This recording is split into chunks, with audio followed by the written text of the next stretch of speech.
We provide you the platform to turn your dreams into reality. Give wings to your aspirations with KR Mangalam University.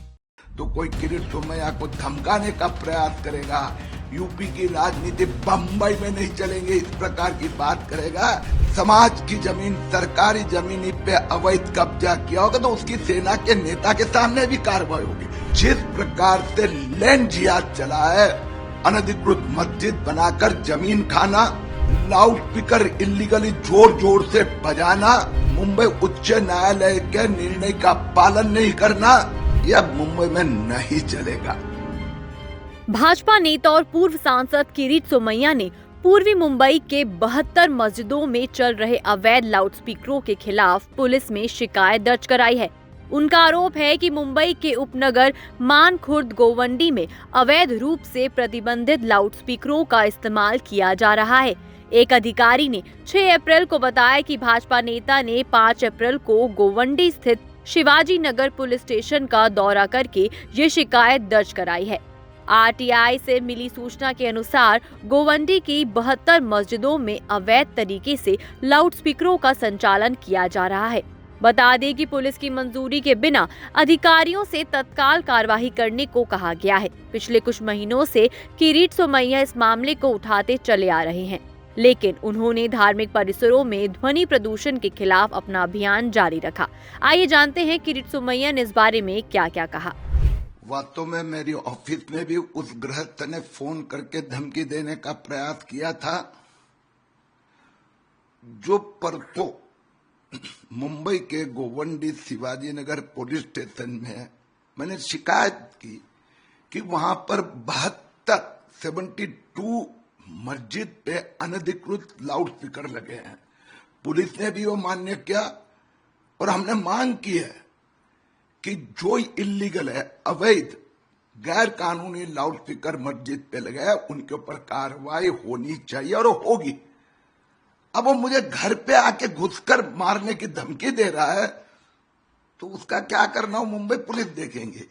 लेकिन मैं ये जो इस प्रकार के धमकी देने वाले हैं, उनके पीछे जो उनके आका है, जो गॉडफादर है, उन सबको कह दूंगा कि जिस प्रकार से लैंड जिहाद चला है, अनधिकृत मस्जिद बनाकर जमीन खाना, लाउड स्पीकर इलीगली जोर जोर से बजाना, मुंबई उच्च न्यायालय के निर्णय का पालन नहीं करना, यह मुंबई में नहीं चलेगा।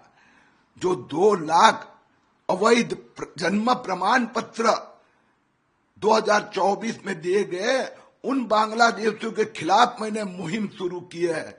तो कोई किरीट सोमैया को धमकाने का प्रयास करेगा, यूपी की राजनीति बम्बई में नहीं चलेंगे, इस प्रकार की बात करेगा, कानूनी कार्रवाई होगी। अरे उद्धव ठाकरे सेना का नेता ने भी अगर ऐसा लैंड ग्रैबिंग किया होगा, समाज की जमीन, सरकारी जमीन पे अवैध कब्जा किया होगा तो उसकी सेना के नेता के सामने भी कार्रवाई होगी, किसी के भी सामने कार्रवाई होगी।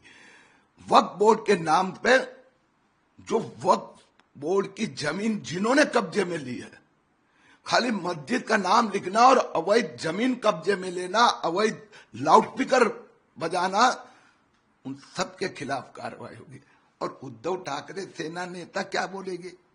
वो तो लोकसभा के चुनाव में मस्जिद और वहां के आसपास जाकर सभा लेते थे, उर्दू में भाषण करते थे और कहते थे मस्जिद की एफएसआई बढ़ाते थे।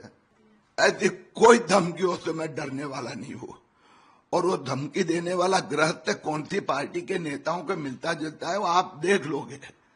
मैं कल सिल्लोड़ जा रहा हूं, जलगांव जा रहा हूं। सिल्लोड़ में 4855 इस प्रकार के प्रमाण पत्र दिए गए, उसकी जांच होगी। जलगांव में 2 दिन पहले ऐसे 43 बांग्लादेशियों ने खोटे जन्म प्रमाण पत्र प्राप्त कर किए, उनके खिलाफ कार्रवाई हुए, उसका भी मैं फॉलो अप करूंगा। जानकारी के मुताबिक आसपास के लोगों के इस समस्या से परेशान होने के चलते किरीट सोमैया ने शिवाजी नगर पुलिस स्टेशन और आसपास की कॉलोनी में अवैध लाउडस्पीकर बजाने पर ऐतराज जताया है। ये भाजपा नेता महाराष्ट्र में बांग्लादेशी घुसपैठियों के आने के खिलाफ भी बहुत मुखर हैं।